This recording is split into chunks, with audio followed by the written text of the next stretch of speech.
سی P L edition number 4 2021 آج opening match کھیلے گئے۔ پہلا میچ کھیلا گیا قاسمی سی سی ورسز ریڈ بیکس کے درمیان۔ قاسمی سی سی نے ٹاس جیت کر پہلے فیلڈنگ کرنے کا فیصلہ کیا۔ ریڈ بیکس کی ٹیم نے پہلے بیٹنگ کرتے ہوئے 20 اوورز میں 76 رنز بنا کر آؤٹ ہوئی۔ بلال خان 45 رنز بنا کر نمایاں بیٹسمین رہے۔ جواب میں قاسمی سی سی نے یہ ٹارگٹ 5.5 اوور میں حاصل کیا۔ فہدس بخاری نے 64 رنز کی شاندار اننگ کھیلی۔ مین آف دی میچ رہے فہدس بخاری۔ بیسٹ پوسٹ عمر ہے Bilal Khan. C P L edition number 4 آج کا دوسرا میچ کھیلا گیا Horizon cricket club versus Karachi fighter کے درمیان۔ کراچی فائٹر کی ٹیم نے پہلے بیٹنگ کرتے ہوئے 20 اوور میں 141 رنز کا ٹارگٹ دیا۔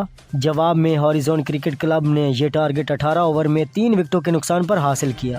مین آف دی میچ رہے شاہ زیب۔ بیسٹ پرفارمر رہے محمد زاہد۔ اس ٹورنامنٹ کو آرگنائز کر رہی ہے چناب کرکٹ اکیڈمی اور میڈیا پارٹنر میں ہے چناب HD نیوز۔